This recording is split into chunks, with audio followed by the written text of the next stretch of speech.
You are listening to Missed Apex Podcast. We live F1.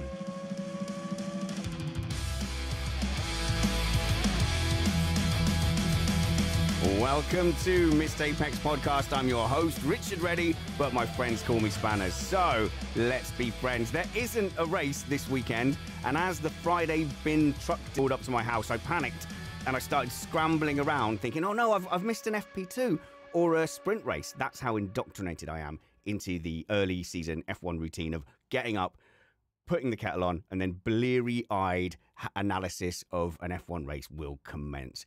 We are going to be talking about some news. We've also got a full and bulging mailbag to sort through.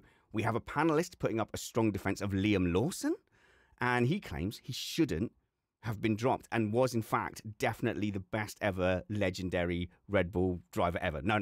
We've got some analysis to say, was it harsher than some people think? But we are an independent podcast produced in the podcasting shed with the kind support of our patrons and partners.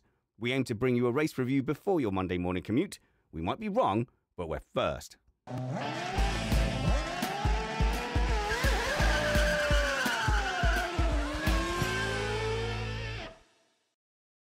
I'm joined in the shed by Brad Philpott. Hello, Brad.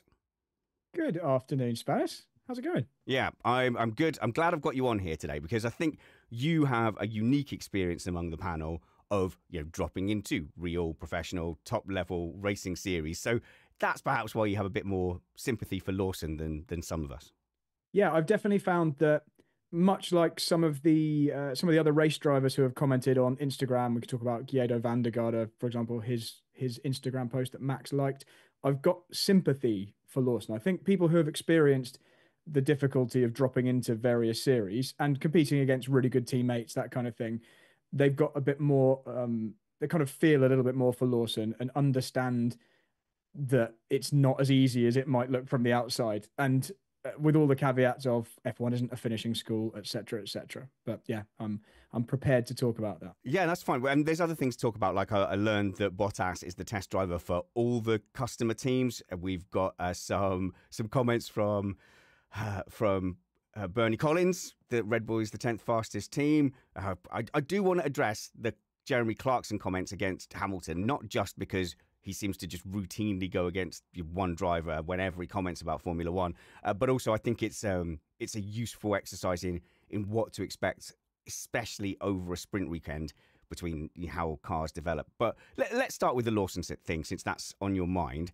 And let's start as well with perhaps some experience you've had of dropping into a season when the other drivers are experienced, or it's their car, it's their team. And I know that you're fast on a go-kart track. So I've seen you be there and weight dependent, be there or thereabouts of the ultimate pace fairly quickly. You found yourself in series where you go, it's actually a little bit hard to get up to pace. And when I listen to Tsunoda talking about how he's going to do at the weekend, he's talking about a podium.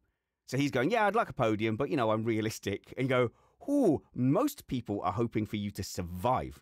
Most people are hoping for you to make Q2. And you're like, yeah, podium's probably possible. It's that confidence because you've been on a track mixing it with the best people. Like, you've literally done that, Brad. And then you go, well, why wouldn't that translate? So when you're sat in a touring car and the rain's coming down and every other driver on the grid has done a full season, is there still a part of you that goes, yeah, but I've got this. I'm sure I've got this. Yeah, so in my example that you're bringing up there, my one-off BTCC weekend, I wouldn't have done it if I didn't back myself. In the same way that I'm sure Lawson had no expectation that he was going to struggle as much as he did against Max. He would have backed himself in the same way that Tsunoda is currently doing, with the talk of, I'd like a podium. All drivers, when they get to that stage in their career, tend to have this self-belief that, up until now, every time I've been up against someone, I've managed to get the better of them, or I've performed better than maybe expected. I can do this. Just give me the equipment. I'll do it. And obviously Lawson looking shell-shocked after each session we saw at the first two rounds. That's then the result of meeting that, what feels like maybe your own limitation, or someone who's finally quicker than you are in this situation that you might not have experienced before, or maybe not to that extent. So yeah, you do tend to back yourself, and it is a bit of a surprise or a shock when when you struggle all of a sudden. But normally you can justify it or rationalize it and see the way out. And I think Lawson probably was in that position even with the gap he had to Verstappen, which we'll go into in a short while. I've got Yeah, all the you stats you here. think that it's not quite as bad as everyone is saying, but finish your Yeah. point. Sorry. So I think Lawson will have been thinking, well, okay, yes, I'm a little way off of Max right now, but here are the reasons why. I just need to do this, this, and this, and then I can get there eventually. That's the same kind of thing I've felt when I've been parachuted in the middle or at the end of a season, and you think, okay, yeah, there's a bit of a pace gap here. Understandably, I know why that is, and let's work on narrowing the gap by working through it. Unfortunately for Lawson in his situation, he's not had that opportunity. He's had all the bad stuff of the difficult beginning, tracks he didn't know, a tricky car, the absolute benchmark of a teammate. So he's had the hardest test you could possibly have, essentially.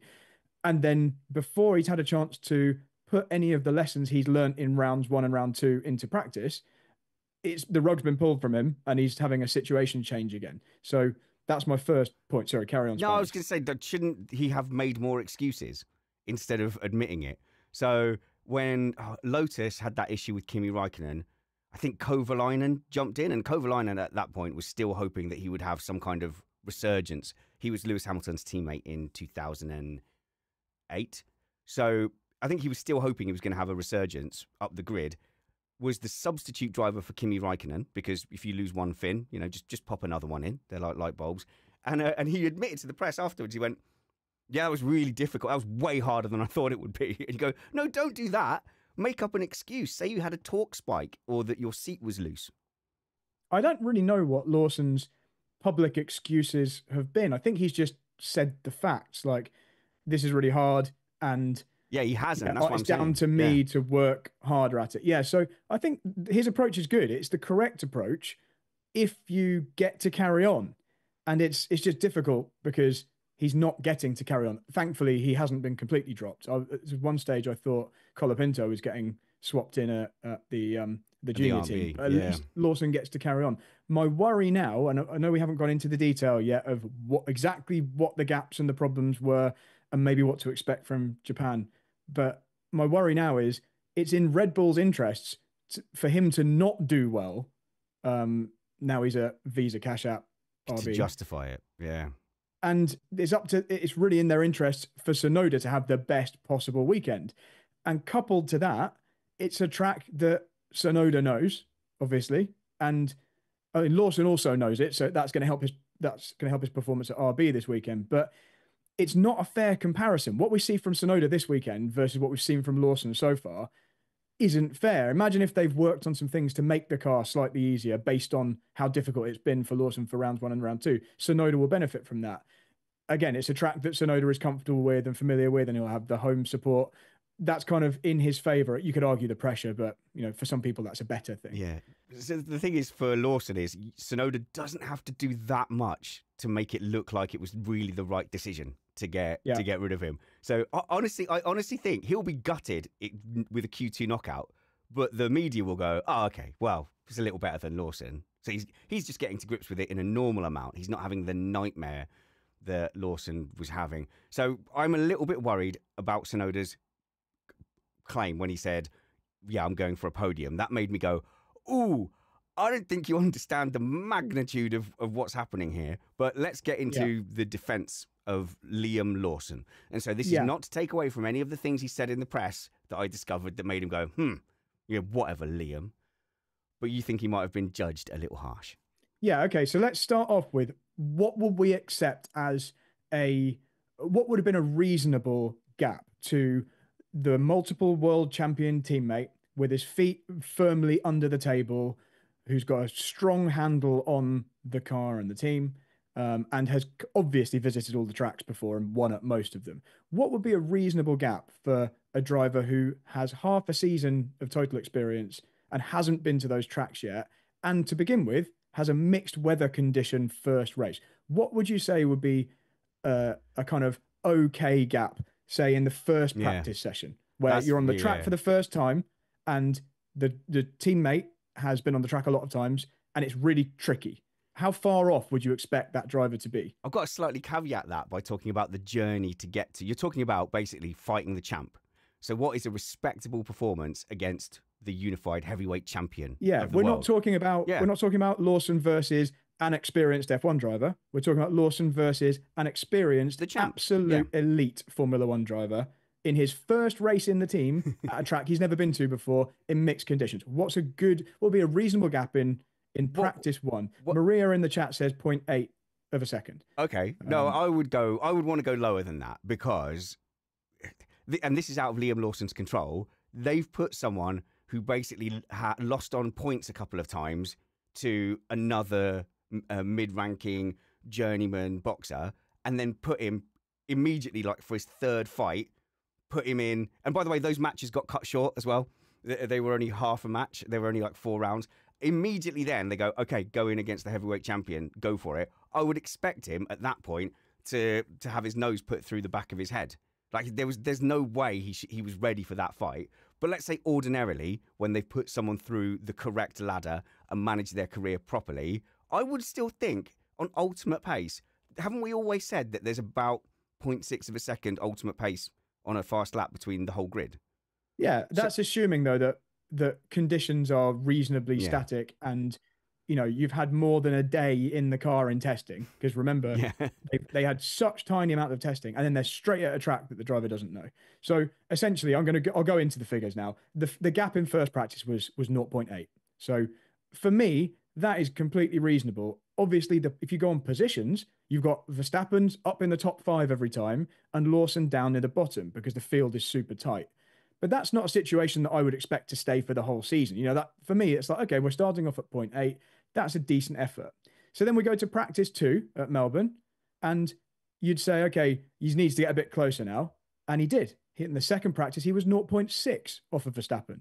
So well under a second, just over half a second off of the top rated guy. Yep. And at the same time, Hamilton was struggling in those. So wasn't he 0.7 and then 0.4? Off of Leclerc. Yeah, Hamilton was not quite as far, but he was, a similar chunk. And obviously he knows the track and he's extremely experienced. So, that puts this into context a little bit. And then we get to practice 3, and you might have to remind me here, on the F1 website, there was no time. And so I'm assuming practice 3, it was either mechanical problem for Lawson or he had an accident. I have a feeling that's when it was a mechanical issue. And he didn't get the session. In fact, I'm pretty sure that's what it was. So again, that's something out of his hands and he will have lost a session. Even if it was in his hands, say that was a crash, crashes happen and he's lost a track time. So we're going into qualifying at Melbourne where he's had 2 sessions where he's been respectably close, in inverted commas, to Max, and if it was against someone really slow, it wouldn't be respectable, but the benchmark is there. And we go to qualifying and he's 1 second off of Verstappen in Q1. See, this is why I don't want to use the practice, because like, what are their aims in practice? Like, is Verstappen going for his ultimate 99%? Is he that kind of driver that's 99% in FP1, or is he keeping it out of the wall in FP1 and building up to it? I don't know. That's a genuine question. That could have been in FP1. That could have been Lawson's like trying his hardest, and he's there doing dunks where the regular players practicing layups. But I mean, you could argue that. I don't know, but.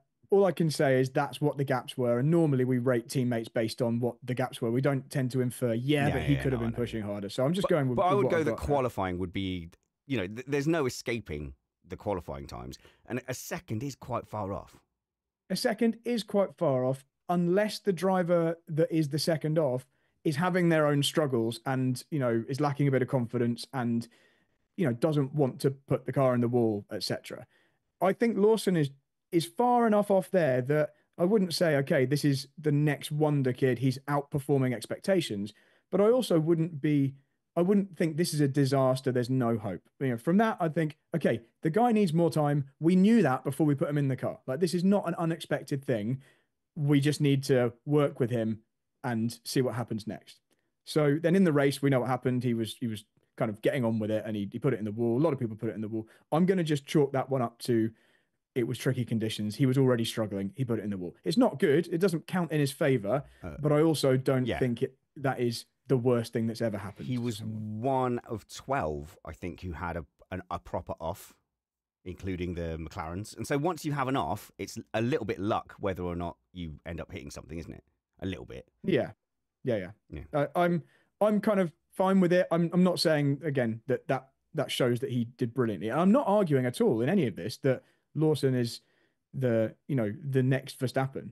I'm just arguing that I think he's being slightly overly criticized for what wasn't actually that terrible a job, and he's admitted that he needed to do a better job. It wasn't like the Perez situation where it was never his fault and he would kind of never acknowledge that there was actually a pace problem. Yeah, but because there wasn't. Let's go and to it wasn't China. his fault. It was just haters like you.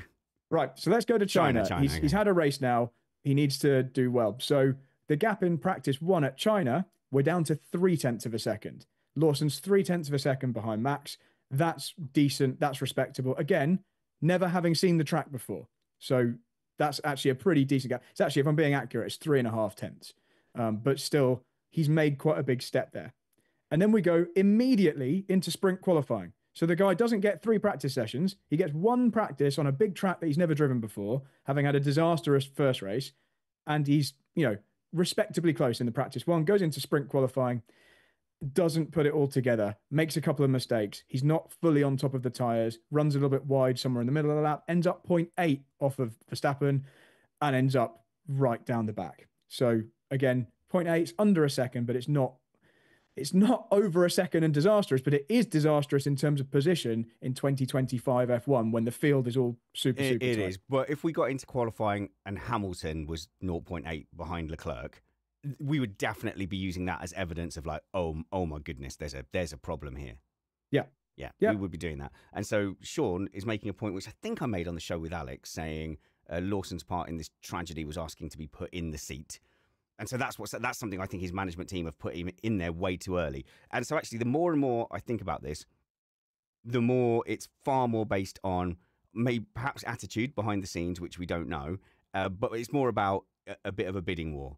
And I think, Lawson, they pushed for it. They said, here's the money. It must have been a little bit more than Tsunoda or even, I don't know. But they've then made that decision.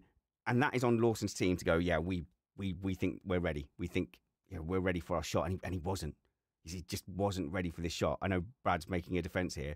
But then, Tsunoda's team have smelt blood in the water and gone back to Honda and said, is there anything we can do? Can we make it another 10 million? Yeah, 10 million makes sense to us. If we can get him in for Japan, we'll sell a million Honda t-shirts more. We'll sell more shirts in Japan. That all makes financial sense. I think that Brad, I think we can't give him too much credit or leeway for saying, well, you didn't have any experience.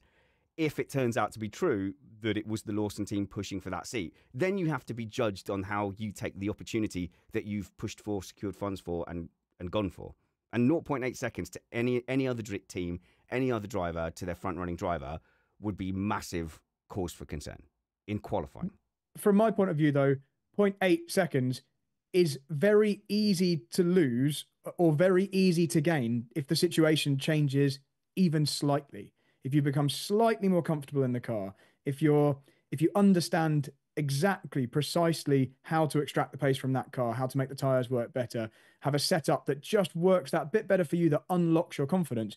0.8 is like quite easy to overcome. Like that can come in quite big chunks. It's not like Lawson is saying, okay, he was saying I've got no grip. That was kind of his thing he said quite often. But he was never saying, the car feels perfect, I'm driving perfectly, and yet I'm still 0.8 off. That was never the situation. If that was the case, if he was saying, I don't understand it, like it feels like everything is absolutely spot on, but there's still this gap to Max, then you start thinking, okay, there's an issue here. And if that carries on for 6 months, then yes, understand. Let's start thinking seriously about making a switch. Does that ever happen to you as a driver? You're a good sim racer as well, but like loads of times in karting and iRacing, I'm like, I nailed that. I absolutely nailed that, and then I'm a second or 2 seconds, even more than that, off sometimes.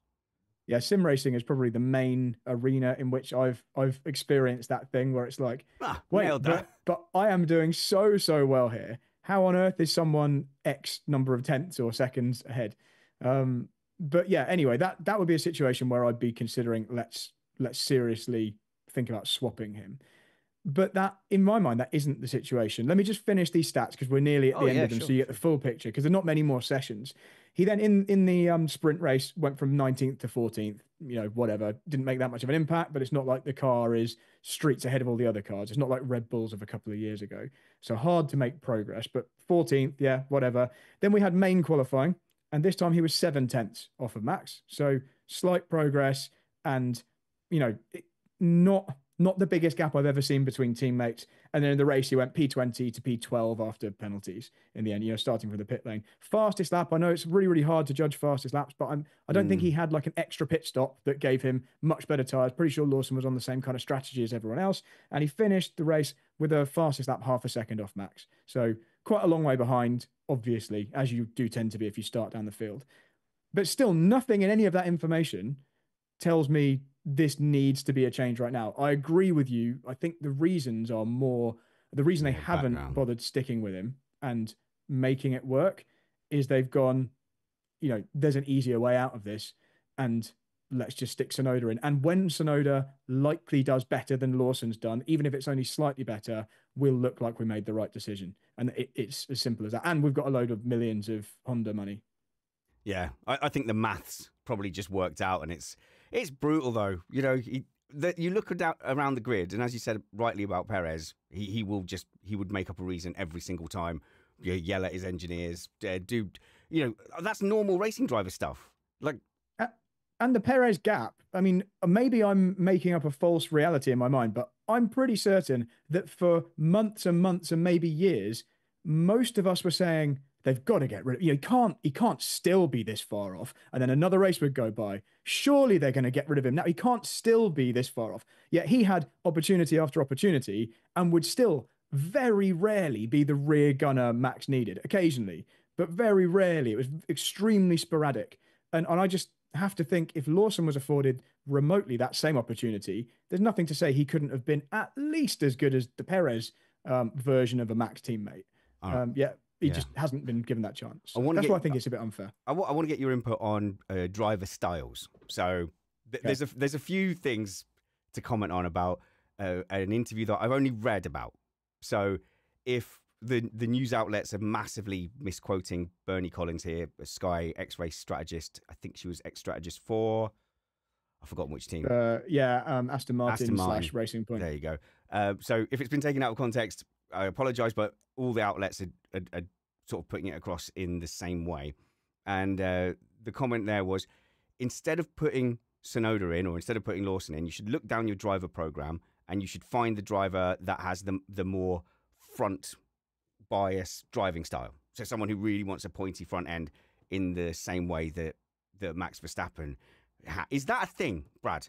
Is that a thing where you just go, well, okay, for example, I've driven Danny's setups in our iRacing Championship, and he really likes a rear loose end. And so whenever I was driving that, every time I hit the brakes, I was just terrified of the rear coming out. And that just killed all my flow. Well, most of the time it resulted in me spinning, but it would also stop me attacking. So is that a thing? Because I'm probably a driver who doesn't want the rear end going around. I want a stable rear because I'm not very good. You know, like they say to kids at go-kart tracks, brake in a straight line to stop the rear going out. I wonder if that's the feeling the second Red Bull drivers have been getting. And is there this mythical youth out there who's been setting up his Formula 4 car to have a snappy back end that could just jump in and do better? So this is one of those really tricky things to answer. I think it's like a Yes. yes and no answer because maybe there is someone, maybe there is someone who would like a car that drives exactly like Max has it, and you know, really nervous on the rear, whatever the situation is. But until and unless you have the opportunity to get them to drive that Formula One car, you're not going to actually know whether in that situation that's what they want. You know, you could have asked Lawson a few months ago. I was hearing that Lawson had a really similar driving style to Max. That's what I heard over and over, and that's one of the reasons Yeah. this was going to work.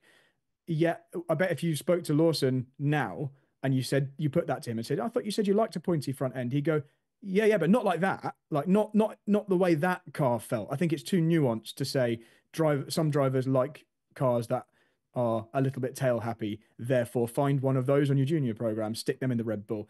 They'd need to go through the whole process because it's so specific, and it could be even setup specific, track specific, tire compound specific. There's so many things that could affect whether or not that driver likes it. I think Max has been in that car and in that team for long enough that first of all, he'll be really used to whatever they give him. And secondly, the whole thing about them developing a car towards the thing he likes, that's just going to be like a compound situation over a long period of time.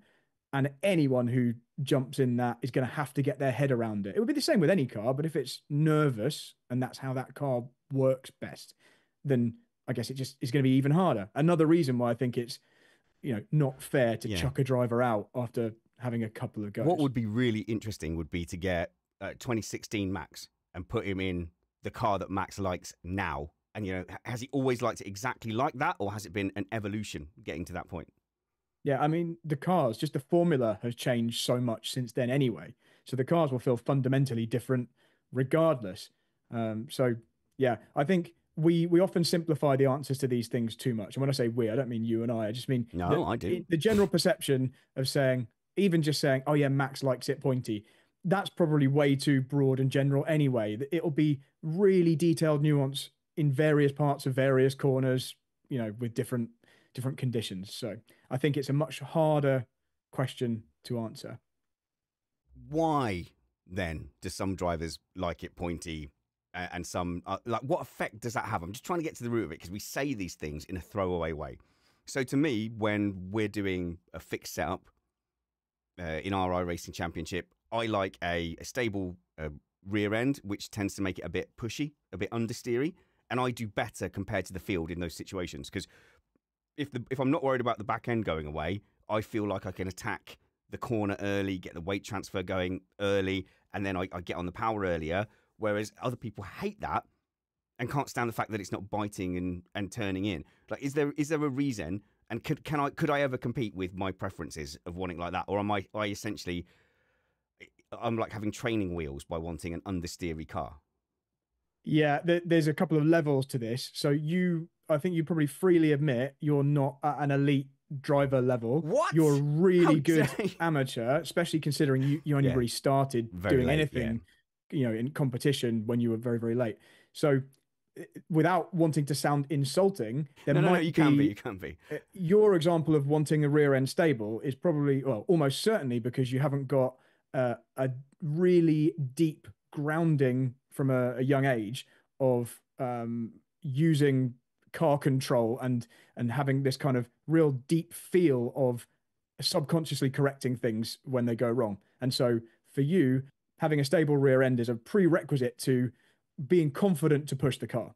And now that's probably not the case for the vast majority of professional race drivers who are just this, everyone that we then look at their preferences is a step above that. So you'd say all of the people who get to a particular level are happy dealing with those things that you need to not happen. So it's probably not the best example of using yourself for this. And it's also why I think that we've spoken about this for years, but if you painted all the cars the same color and you had an onboard where all the drivers were in white helmets with white liveries and you couldn't see which car was which, I would defy the vast majority of people from telling who was who, because really all the drivers want the car quite similar to each other. It's just within that really narrow scope of similarity, Max will be at one end and other drivers will be slightly at the other end.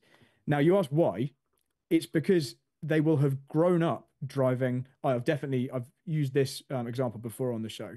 They will have grown up driving particular karts, particular tracks, particular conditions, and then into particular single-seater series in the junior formula. And everyone's history is different. Everyone has come from a different background and had a different experience.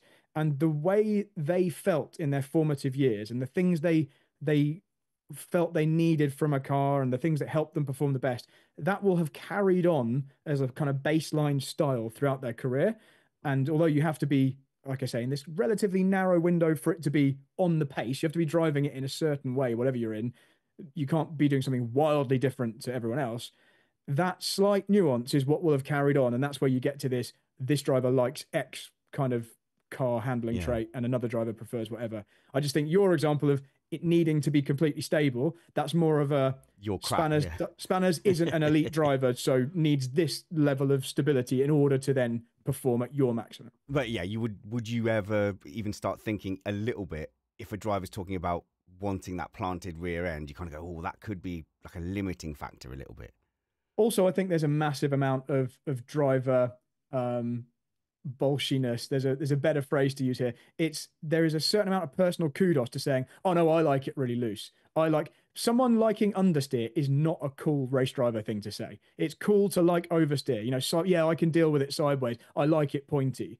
That's a thing that race drivers say. And obviously, oversteer is much more fun than understeer. Like oversteer is a thing you can control and you can show off, and that's a thing that sets you apart from an amateur rental kart driver. When you're a little kid and you've done owner driver karting and you're really experienced, and the other kids spin when the kart gets sideways, and Yeah. you can hold it from that moment all the way until you're an F1 driver. That's like much cooler to say you like oversteer than understeer, obviously. Yeah. So publicly, no one's ever going to say, "Oh yeah, I like it. I like it to be safe and stable." It's like, "Oh, what? Because you're not as good as the other guys." That's the attitude from a professional. Yeah. All right. I've spent that whole time trying to not be insulted. I'm still recovering from. You started very, very, very. Can we get Can we get the tape back on the transcript? How many verys were there? I was mid-30s, or maybe late 30s. I'm not sure. A comment there about being able to not tell the difference between the drivers. The young drivers, some of them maybe would look a bit different from the onboard. Do you not think you could tell Antonelli's steering inputs from Russell's? Because in my head, I've convinced myself that the inputs look very different on Antonelli's onboard. I'd need to really look and see, because even if you compare two onboard laps, if we take a Russell lap and an Antonelli lap from the same track, from the same session, even in that situation, if one's on heavier fuel, one's on lighter fuel, one's on worn tires, one's on brand new tires, if one's being told to fuel save, one's going for outright pace, they're just going to look wildly different anyway. So you'd need a really controlled set of conditions before I could say, yes, we can tell the difference. Ultimately, the correct amount of steering angle and the correct turning point, it's all the same thing, and the correct rate of steering application, you know, how fast you go from straight to the maximum amount of steering angle you need for a particular corner. That's all the same. It's the same regardless of who's driving the car. That all has to be within a very narrow window. Otherwise, you're going to be slow. So I believe personally, we over-egg this and make out the differences to be bigger than they are. But you know, I'd love to do this experiment. If we could do this somehow, I'm sure there's some kind of AI that can blank the cars for us and let us try this experiment. Ooh, yes, that has to exist. That has to exist. All right. The other part of that interview that left me wondering was, well, the other option is Verstappen could just be a god and could be just wrestling the worst car on the grid, which Bernie Collins has said the Red Bull is. If Max leaves or doesn't show up at a race, they're currently the 10th fastest team. Okay, let that sink in, because we love Bernie Collins, especially at Missed Apex. We're always really delighted to get her inputs, which she's a big favourite. If Max leaves or doesn't show up at a race, they are currently the 10th fastest team. I was criticised last year for saying when Checo was there that if Max didn't turn up for a race, they were the 4th fastest team. But at the minute, they're 10th fastest. For that to be true, though, surely Lawson would need to have beaten no other number one drivers. So Lawson, if you'd basically taken Verstappen out of that race or he'd crashed, Lawson would have made the Red Bull look like the 10th fastest team. That can't be right. I think I get what they're driving at, which is they're in trouble, because if they don't have a driver like Max who can drive that car, they're not going to be getting P2 in Australia and they're not going to be getting P4 in China. But 10th fast, I hope that was hyperbole. I want to go back and hear the tone. But that can't be anywhere near true, can it? I don't think it's that far off true. We're going to see another data point when Sonoda drives. So if Sonoda drives and is absolute midfield or in the top 10, then that's probably not a fair assessment from Bernie. But it's not wildly wrong if you do base it on Lawson's performance. Maybe we need to go somewhere between Max and Lawson to see what's a realistic position for that car. It's just the field is so tight that a couple of tenths here and there, and you can go from being, fourth best to last. So that'll be interesting to see. I don't know. I Okay. think you do need to make a car that two drivers can drive in Yeah. order to, yeah, in order to say you've made a good one. You It, can't it, just rely on having Max. it's a throwaway comment, so obviously it's easier for us here to pick it apart. But you'd have to caveat by saying that it would be the 10th fastest car without Max, and in a situation where you also don't find a driver to replace Max that is able to do what Max can do.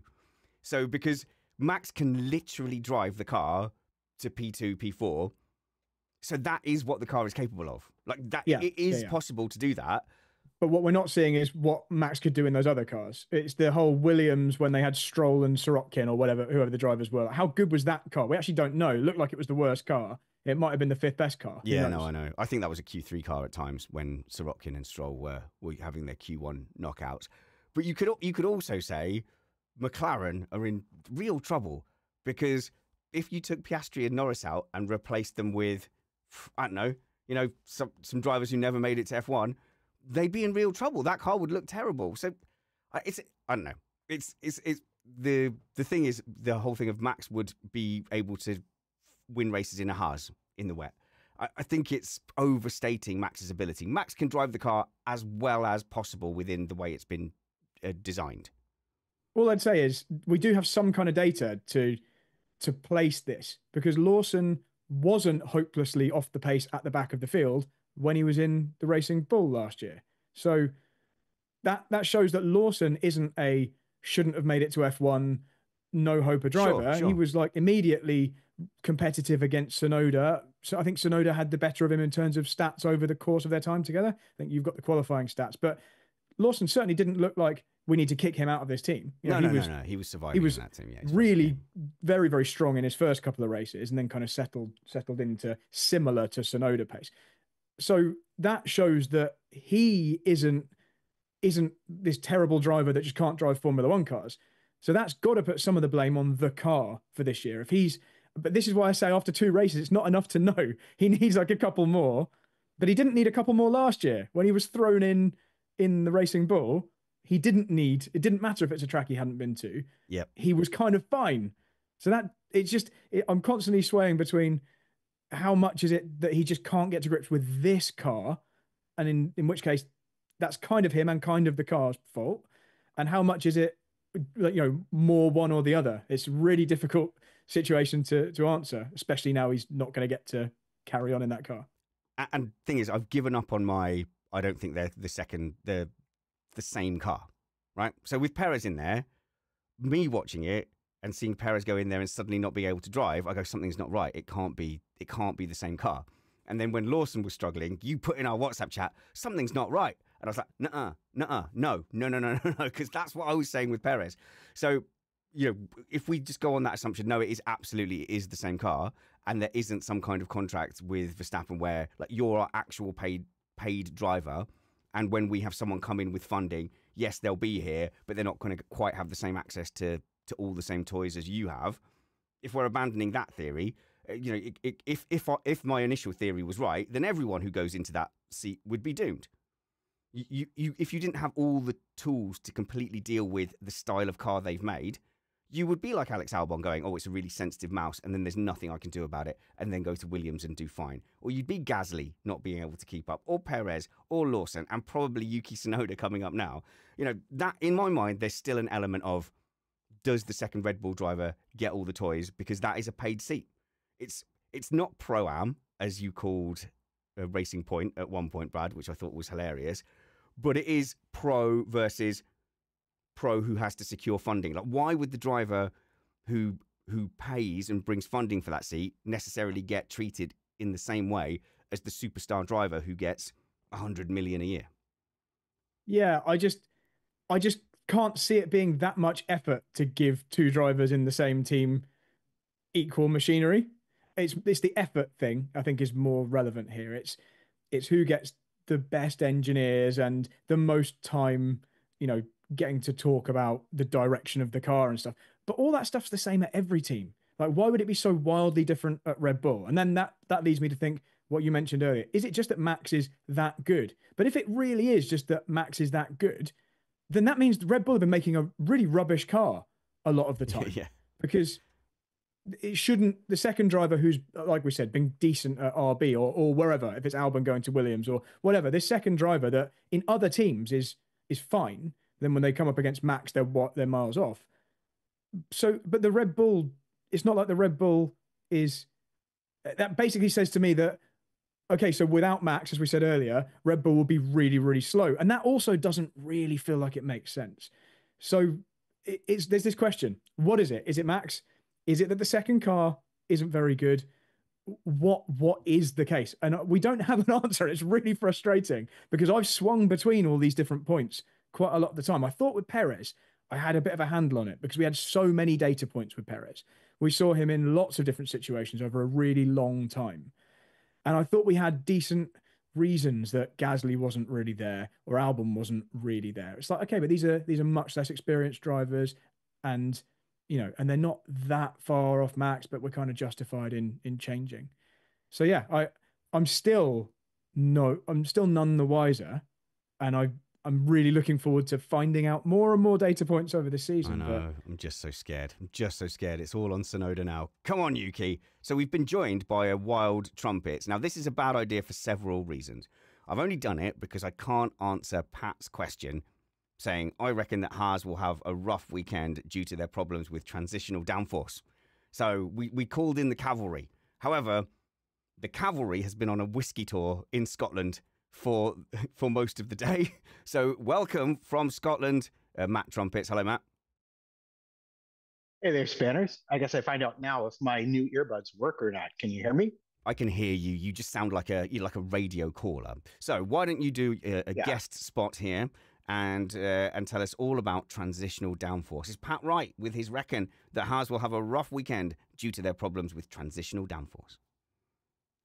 Well, the issue he's referencing is actually with the balance, the aero balance changing rapidly in swift transition, directional transition. And this is a problem that they saw in Australia. So was it 9, 10, 8, 9? I don't remember the turns, but they were losing 3, 4 tenths because when they went to change directions, the balance would change suddenly and the car was very difficult to handle. But what's part of that issue, and I think what all of the teams have run into at a certain point, is that they have worked themselves into a very so that's not actually Zoom distortion. That is just what Matt sounds like after several whiskeys. So I can see on the screen that he's pixelating and dropping out. And I think did you understand any of that, Brad? No, he didn't. And now he's completely frozen as well. So, Matt, I think it was a good experiment, but we're going to have to leave you to getting gently sloshed in the Highlands. No. And that goes to prove what I've always said about Scotland, which is that, it's a bit rubbish up there. Nice food, nice whiskey, but, the internet hasn't made it, so we can't do it. Brad, Bottas. Well, yes, Bottas. So I was quite surprised yesterday to see a post of Bottas in a McLaren suit and to see that he'd been out in a McLaren. I don't know whether it's this year's. I don't actually know which one. It's just in a recent McLaren, getting familiar, probably seat fit, getting familiar with buttons and that kind of thing. I didn't get it. So he did this Instagram post of the McLaren going by and him going, "Oh, it's nice to be in papaya or something." I went, well, hang on a minute. Is he taking the video and saying that? It's like, no, he was in the car. Valtteri Bottas was in the championship leading McLaren. Okay, so you think it was this year's McLaren he was driving? I don't know. But neither do I. They all look the same. It was orange and black, but it doesn't really matter. I think it's mainly that he was out there just having some kind of familiarization with McLaren as a team because he is the Mercedes nominated reserve driver. And we've got this situation similar to last year and I think the year before where Stoffel Van Dorn was Aston Martin, Mercedes and McLaren reserve driver. And so he needs to know if he needs to be dropped in at a moment's notice. He needs to have some kind of familiarity with their processes, their steering wheel, all that kind of thing. So, and obviously a seat that fits in that car. So that's nice for him, isn't it? Nice for Bottas to have a little go. Well, okay. What do we think of Bottas then? He was doing okay at Sauber. I mean, he did pretty good at Mercedes. Like it was fine. When you look at now the standard for a number 2 driver that can't keep up, we're talking late Red Bull Perez, and now we're talking about this Lawson disaster. Bottas wasn't that. Bottas was regularly, every now and then, he was faster than Hamilton on 1 lap pace. Hamilton had to do it the hard way quite a lot in getting past Bottas at the end of the first stint. So we know he's okay. If you had to have a reserve driver, that's a pretty good reserve driver to have, right? Yeah, but he's really recent. He's not old, and he wasn't terrible or anything. We've kind of forgotten about him a bit because he was in a rubbish car the last couple of years. But yeah, he's recent enough that he's a very credible reserve driver. And we saw not very long ago Nico Hülkenberg being drafted back in after quite a while away. And we didn't ever really think of Hülkenberg as this absolute superstar. And he's not super young. He didn't really have all those things in his favor, yet he still jumped in at a moment's notice and did a really good job as a reserve driver. Looked absolutely on pace after 1 or 2 practice sessions. So I imagine Bottas would be the same thing if he's called upon. He's got a decent chance of being called upon as a reserve driver for 3 teams. You're quite not likely, but you've got decent odds of being called upon. People have appendixes. What do you call it? Go down, appendix failure, appendicitis. Yeah. And other similar things, ailments, fall off a mountain bike, that kind of thing. So although Bottas is probably the one more likely to fall off a mountain bike with the amount of gravel cycling he does. But yeah, that's a great position to be in. He gets to just be there, chill out with Mercedes each weekend and be ready to jump in a car. Okay, but for McLaren, isn't that a bit sketchy? Because he is definitely a Mercedes guy. He has definitely been employed by Mercedes is this like 3D chess? And you go, oh, hang on a minute. Our engine contract specifies that we also provide the reserve driver. What if we get Bottas in? He'll definitely tell us what McLaren are doing. Yeah, that's an interesting one, isn't it? That actually a couple of these teams, not so much Aston Martin, but McLaren and Mercedes are direct rivals this year. So you've got a reserve who is effectively from the other team. So yeah, that's an interesting dynamic, but I'm sure they're all professional enough that it won't really matter. No way. What, you think they're going to set up an industry war, or they'll tell Bottas something and they'll go, yeah, but you're not going to tell Toto, are you? And he'd be like, no, don't worry, I'm chill. I just don't know how many secrets a driver could glean from whether it would only be if there were specific things the driver needed to know about the special stuff that team had going on that was essential for them to know ahead of time. If they're just doing the stuff in the background and it makes the car fast, the driver doesn't really need to know it. So it's probably not anything that he could take across to Mercedes. But you get feedback and go, yeah, the tyres get up to temperature really quickly, but they don't wear. Or I'm feeling grip from lap 1.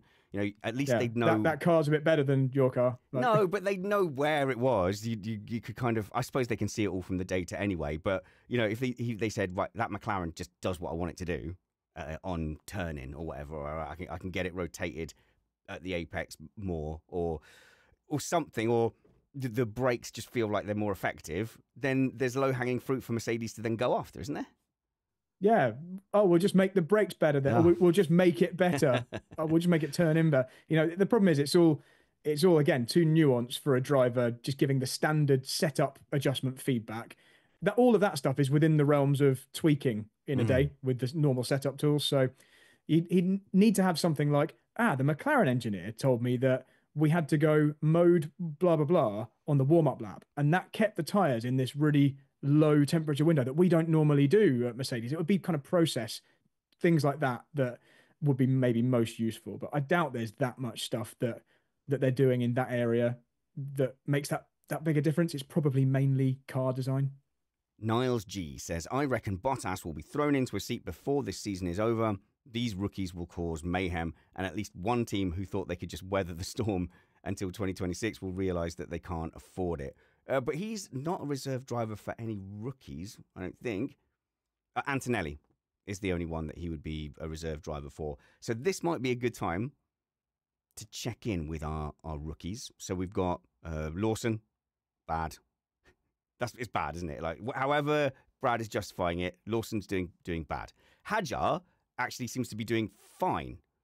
When you talk about the gap, if you say, well, what would you expect someone to come in and be relative to their teammate? I think Hadjar's ticked all those boxes, hasn't he, pretty much? Yeah, Hajar's been good. I was really sad for him what happened on the outlap on the formation lap at Oh Melbourne yeah. because I've Oh. been watching his weekend and I was thinking this guy's doing a great job. Like I like what I'm seeing with him, and yeah, I think luckily he's put that to bed and he's absolutely, I think he's looking safe. Who knows if Sonoda doesn't perform as they want him to, and the Honda money dries up, They can't do that maybe again. Hajar will be in before the end of the season in the Red Bull. But yeah, he's looking good. So yeah, He's all right. Lawson underperformance, Hajar Fine. strong performance, fine. Yeah, And Antonelli is the weird one. So yeah. why am I still excited about Antonelli when he's not really getting any results? He's having quite sketchy sessions. He's having quite a few offs. But I don't know, there's something about him. Like he's taking different lines. He's doing something a little bit different. And I think I said this a couple of weeks ago. Yeah, if you open a shop and you go, oh, no one else has got a shop like this, it's either because yeah, people have tried that and it's failed in the past, or you are actually a genius and something special. But 2 races in, I haven't had that thing yet where you go, whoa, it's real. There's no Colapinto effect. You know, Colapinto came in and immediately just looked like, whoa, we found something here. Antonelli's not quite doing that yet. I think it's hard to do that against Russell. I think we know Russell's at a really strong level, and Antonelli's certainly not. He's not looked bad at all. He's looked like free. He looks like he drives with a bit of freedom, and he's quite unfussed by pressure and expectation.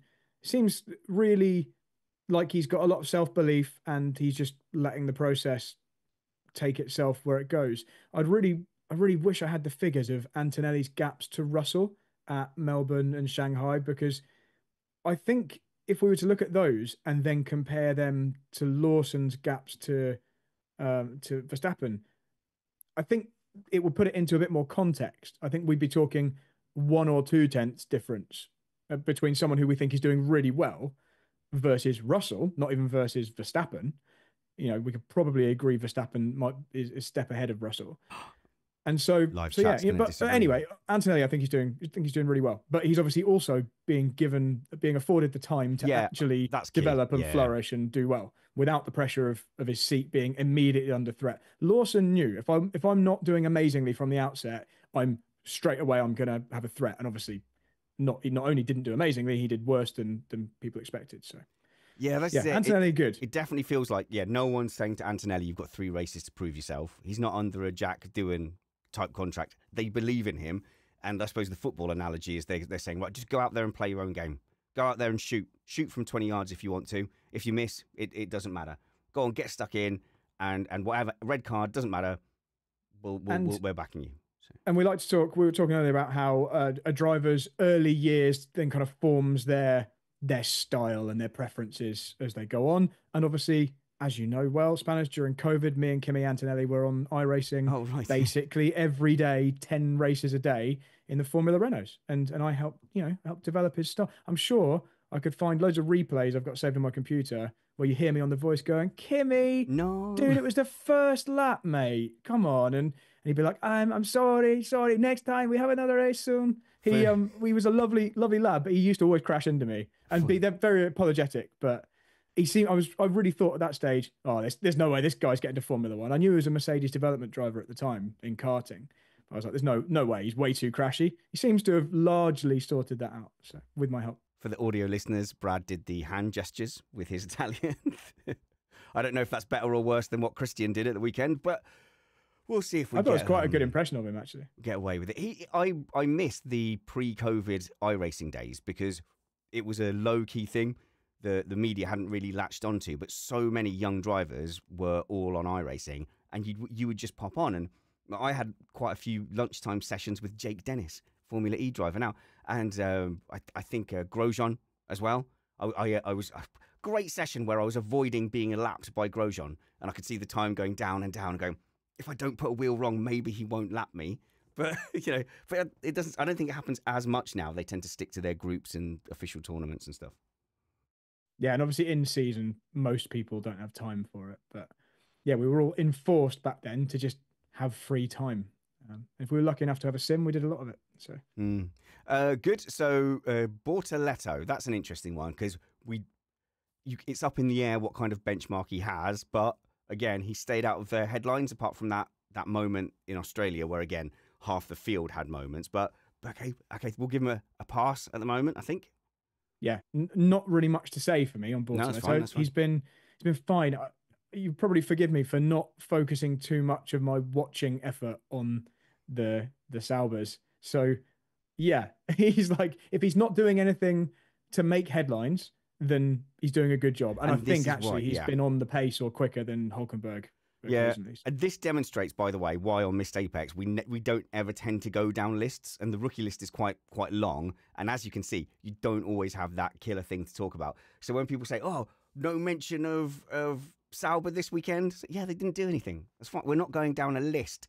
And I even knew one podcast who would do it in reverse.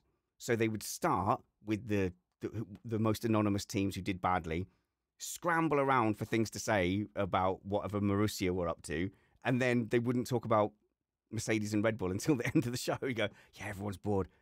Honestly, no one cares about Caterham's performance and how their sub-driver did with duct tape holding their wishbones together. Something that we have argued about pre-season is Behrman. So, you guys really, really enthusiastic about Ollie Behrman. Me not having followed his junior career at all, and just seeing him sub in a couple of times on what I thought were very safe kind of runs, and he just was like, yeah, bring it home, and he did. Who's going to end up being right now that we've had a look at him for a couple of races? I think he got the dodgy race out of his system, dodgy weekend. Is that a mulligan? Is that a mulligan, is it? Yeah, he's now... we have such few data points, like on all these drivers. The same with Lawson. Doesn't matter. You have to. We've got 2 races of data. We were arguing about Behrman with like no data points. Now we have 2. That's nearly infinitely more. So yeah. I would say he looks like he's settling in. Okay, fine, but he's not at Ocon's level. He's not blown the grid away and put Ocon to the sword straight away. I do, although I said I don't pay attention, down the grid as much. I do try and just keep a bit of an eye on how is that driver doing versus their teammate. I feel like I've got this. This is entirely unscientific. This is my vibes. I feel like I've got the impression that Shanghai, Behrman was like reasonably decent. There was that he was overtaking. Who was it? Was it Lawson he overtook and went ciao or whatever? Oh, he was like, he was doing fine, like as expected. He was obviously confident enough to be a bit cocky on the radio, which shows that he's feeling a bit better and a little bit more confident. So I think Behrman is going to, I think me and whoever was allied with me and my views of Behrman being really decent is going to be vindicated over the course of the season. I think we have a very strong handle on Ocon's level, which is like decent, but he's reached the ceiling. And I feel like Behrman probably will, with a bit of youthful flair, will probably kick on from here. So, I think Behrman is a good long-term prospect and might do some things that surprise us. Okay, I'm sticking to my guns though. I think Ocon will be comfortably still the number 1 driver at that the team. Worked out with the Perez fandom, didn't it? Just stick to it, and he'll just wither away and get gradually kind of worse. But... Firstly, what are you talking about? I've won the Perez argument. Lawson has won the whole Perez argument for me. It was a hospital pass. He never stood a chance. And then here's the thing though, if Tsunoda comes in and the same thing happens, I'm going to double down and go like, see, Brad, see. But if Tsunoda does well, I'll just pretend I didn't say any of that. And it was that Yuki's just really good all along. There's just so many reasons. We've covered most of these already. There's so many reasons why if Tsunoda comes in and does well, we're going to need way more data than that because there's so many reasons that he could do well on a given weekend. No. They could just nail the setup. He could be super comfortable with the track. There's like loads of stuff. Maybe, this is super conspiratorial thinking, and I don't subscribe to this, but if there's this thing they do to the second car to artificially hold it back, then they might just stop doing that to make themselves look like they made the right decision. There's so many things that you could point to say, oh, that's why he was better. If Tsunoda flops in Japan, in his home race, they are going to look like tools. They are going to look like morons because I think it's worse. If they made a driver error with Lawson, that's one thing. They corrected that with Tsunoda, great, that's done. If they have made an undrivable second car or the other alternative is both the junior drivers they've been investing in for years have both come to Red Bull and are flops, which probably shows that Hadjar then isn't coming in at an amazing level, and that RB could have been much further up the grid if they'd done better with their junior program. Like that, all of that comes into play if Tsunoda has a Lawson type experience, even in his first race. And then they've got a couple of weeks. No, they've got 1 week until Saudi of full-on press calling them absolute muppets. I really hope if Tsunoda struggles, he's very vocal and clear about it. Like, I want to know. I want someone who isn't trying to protect their seat there, you know, who feels like he's got the confidence of the backing of Honda. He needs to justify his position to them, not to Red Bull so much. I want him to say, you know, no, this car is rubbish because this. It doesn't do this properly. Whereas, obviously, as we saw with Lawson, he was much more, you know, willing to take it on the chin that, no, I'm the problem. I need to drive better. I'm finding it hard, etc. So I want Tsunoda to just be vocal. Yeah, you can't just say, yeah, I'm just not very good at this. You've got to say, you know, I've been tired lately. I've been under a lot of stress at work. This kind of thing never usually happens. You can't not fight your corner. You've got to go full driver excuse. I think Lawson might look back on that and go, oh, do you know what? I should have thrown my toys out the pram a little bit more. Should have stood up for myself a little bit more. But yeah, putting it all on himself. Do you think Tsunoda's Red Bull engineer will accept him dictating the way they run the race strategy in the same way that his RB engineer did? Oh. Like that was one of the most surprising radio calls I've heard in ages. Yeah, I want to use up all my tires. No, don't do that. No, but I want to. Okay, then go for it. Well, what do I know? I want to cut to the engineer, like ripping up the notes and like, throwing them away. Well, taking off his headset. I may as well take a break then, Yuki. Jeez. Yeah, exactly. And not in a sarcastic way. You can imagine GP to Max saying, oh, go on then, Max. Yeah, do it. And then see what happens. It wasn't like that. There was no passive aggressiveness. It was just like, yeah, okay. Yeah, GP, who was also the Paul di Resta race engineer. Do you know, I used that as an example for so long of him saying to Paul di Resta, okay, Paul, you tell us what you think the right time to pit is and what tyre you want. And he didn't last much longer. I don't know. I'm nervous. I'm really, really nervous that Tsunoda does not know what is ahead of him. He just goes, yeah, I was better than Lawson. Lawson struggled. And he was like, yeah, of course. Yeah, of course. Oh, that war of words where they both were saying this same thing. Lawson, his position was, I've raced Yuki for years and I've always beaten him. And Tsunoda basically said exactly the same thing. Yeah. So yeah, so that's it. Tsunoda would have just been looking ahead and going, yeah, of course he failed. I told you. Now it's my turn, finally. Phew. Here we go. Oh, God. Oh, no. I'm frightened. So frightened. I think we'll end on a couple of quick-fire reckons here. In fact, we've got some really good ones. I might do these midweek. Let's see. I wanted to do... No, I'm going to save up the reckons. I'm going to do the Clarkson comment because it's quite... shut up. Like, he just comes out. Jeremy Clarkson, who was on Top Gear, and what did they call the American one when they did it? Grand Tour. Sure, Grand Tour. He's known for being outspoken and grabbing headlines, but when it comes to F1, all he ever seems to talk about is Lewis Hamilton's terrible, and he just constantly goes on attacking Lewis Hamilton. And at some point, you just go, "All right, mate, I think we get it. Like, I think we get where you're coming from." But he said that basically it's worrying that he went from hero in the sprint race to zero, and how could his form drop off so badly? And had previously said that Ferrari made a mistake by signing Lewis Hamilton, and then pointing out he went so slowly that his teammate overtook him, like a real teardown of Lewis Hamilton. Now, you can listen to our race review at the time, and I think we made a reasonable fist of sort of breaking that down. Of course, a driver can lose a bit of pace or have conditions not suit him the same between different sessions. But there was the cars being released from Parc Ferme is obviously a big factor. They said they made several setup changes, which combined in the car going away from them. And you know what I think about Leclerc being more pushy on the radio. So psychologically, maybe got in Hamilton's head a little bit, and Hamilton's thinking, "Oh no, I'm actually I want to be a team player. I don't want to hold up the faster Ferrari." But you know, Leclerc was just doing what a lot of the drivers do, going, "Oh, I can't believe it. I know we're all saving tyres here, guys, but come on. I mean, I could be going much faster," and then didn't. But the interesting talking point from that, Brad, is this: how can you go from being very, very quick in one part of the weekend to not so quick in the second part of the weekend? I am starting to suspect that there is a Hamilton trait where he wants to over-tinker or pushes for over-tinkering, because this was happening at Mercedes as well. But this can happen over sessions. They have this full competitive sprint race where they go, ooh, those things didn't work, let's try and fix them. And then they get one roll of the dice into qualifying before it then goes back into Parc Ferme. Yeah, I mean, I think this is entirely uncontroversial that you can have a very different performance between the sprint race and the main race. We've seen it loads of times before. The conditions are never identical. The race is a completely different length. So what you need from the car changes a little bit when you know you've got pit stops coming in and different tire compounds and higher fuel load and all that kind of thing.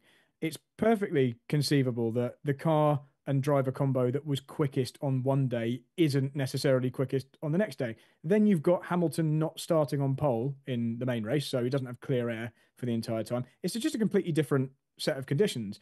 Plus, with Parc Ferme being open, everyone being able to make changes, I agree with you. Hamilton, I'm pretty sure, does tinker more than he probably should. But then you've got all the other teams, all the variables of the other top teams also making changes to their cars. So it's not the same set of circumstances. So I think it would be weird if we had exactly the same scenario between sprint race and main race, especially when there's a separate qualifying session setting a separate order for that one. So yeah, Clarkson, I get frustrated with Clarkson because there are times when I agree with some things he says, and I quite like him, and I get endeared to him on something like Clarkson's Farm, and then he'll come out with something which is just super unhelpful, like his Meghan Markle comments a couple of years ago, just like gratuitously cruel, and you think, how is this the same person? He seems like quite a nice guy in certain situations. And then he got his pants pulled down totally over the farmer tax stuff. Yeah, exactly. Looked like an absolute idiot in front of that BBC reporter. So, but he's not an F1 pundit. But he grabs the headlines, and then they get repeated everywhere. And there's a few characters like this. There is a cottage industry, if you like, in Formula One media of, can we get an anti-Hamilton quote? Because the anti-Hamilton quotes get clicks, and they get shared, and they get driven by a community of people who aren't interested in the facts in any given thing. They are fully just, let's find any way to attack Lewis Hamilton. And so you have outlets and pundits who go, this is money. This is money. We know what we're doing. So, you get Ralf Schumacher comments all the time because he is often very vocal against Lewis Hamilton. And then you get the same with Jeremy Clarkson. And I haven't done the study on what percentage of Planet F1 headlines are massively anti-Lewis Hamilton, or here's what someone else said slagging off Lewis Hamilton. Check this out. But it's high. I think it's high. And I don't know. I just feel like I just wanted to mention it because, I don't know, I don't hear people like me just going, hey, there's a thing where people are deliberately stoking hate against Lewis Hamilton and monetizing it. But I think it happens. Oh, now I've ended on a rant, Brad. I wanted to end on something super happy. What's super happy? What can we talk about? Okay, Stephen F says, I reckon Ferrari will be the fourth fastest at best. And I'm being overcautious, because they're being overcautious because they don't want to get disqualified again. Yeah, there's pace there somewhere. Did you hear this thing where they said that they were protecting the gearbox? And that's why that's why they've been making these ride height changes and suspension changes. And then that is what led to the plank wear. But it's also like the plank wear, that will happen at some point. But they are fundamentally having to compromise their fast pace to protect something. It's making them slow. So at the moment, they are the fourth fastest car. But do they have the potential to get up there? We're not finding out at the moment because they're having to put sticking plasters over everything. So at the moment, I'm not optimistic at all. Yeah, my only hope there is we saw things change so much over last season between the beginning and the end of the season. There's just scope. The teams are close enough that small changes can make quite a big difference to the pecking order. So hopefully they figure something out. But yeah, I don't know. I do get this impression, though, that the plank thing at Melbourne, which then turned into an actual disqualification, there was clearly something there. There was clearly some fire behind that smoke. And that's annoying because if they designed a car that you can't run in its working window without being disqualified, and even when they did that, even when they got disqualified, it wasn't that fast. So no, yeah, if you're going to get disqualified from P1, if you're going to be outside of the rules, P1, yeah, it's worrying. I can see like a Silverstone or Hungary win for Hamilton, but then the rest of the season is going to be like frustrating, and interviews of going, yeah, we had the pace on Friday. Yeah, well, you don't have to run a legal car. It's fine. But then when we had to actually make sure that we could finish the race, we couldn't put it together and we couldn't get a result. I think it's going to be a long year of that. I think later in the week, we're going to have Matt come in because we'll talk about the news around the 2026 regulations. And Mercedes have said, if you abandon the 2026 regs, we can't, or delay them, we won't give anybody else engines. They're saying there's a long lead time. We can sort ourselves out, but we can't give our customers any engines. So there seems to be a backlash to the initial plan to somehow skip the 2026 regulations and go straight to V10s. But Matt will be all over that midweek, and we're going to do a preview. I think Jono is going to join us, and then we're going to have Jono and Kyle for the Japanese Grand Prix race review. Thank you very much to Brad. Brad, we haven't given you a chance to plug things. Okay, let me plug things. Go subscribe to my YouTube channel. Just search for Brad Philpott on YouTube, because that is the social media platform that I'm massively concentrating on. Have for the last year or so, and I'm trying to do regular, well-edited, interesting racing videos. This season, it is my kart championship I'm racing in, 100 UK series, and the first video about that is going to be in about 2 weeks' time, because our first race is in a couple of weeks. But there's a whole winter's worth of edited videos, including one that just went out this week. So go check them out. And if you're available when I'm doing a iRacing live stream, check them out too. I think I do some of the best live streams on iRacing. Now, rather than plug any of my stuff, because you all already follow me everywhere, I want to do a personal plug to my friend Andy, who's doing an ultra marathon. So running from London to Brighton and back, I don't know, but it's like 5 marathons in a row or something. It's crazy. But he's doing it to raise money for armed forces charities that help soldiers who fell off the wagon a little bit and who got themselves in a bad place during service, and just making sure that they're not parachuted out of the armed forces into the civilian world and just left. I'm an ex-soldier myself. It's a very, very strange environment. It's a strange world to inhabit. It's hard to describe how, but behaviors and lifestyles that can go unchecked and can go masked in the armed forces, and then you're completely unshielded and abandoned in some way when you get out to the other side. But there are charities out there that do help ex-servicemen, and Andy's trying to raise money to do those. So it will be the first link in the show notes, even above Patreon. And if you're minded to support charities, if you're someone who supports charities and you fancy chucking a £5 or a £10 in there to help Andy along, his journey is being tracked there as well, so you can see his progress, and I'll keep you updated too. I'd appreciate that. But until midweek, work hard, be kind, and have fun. This was Missed Apex Podcast.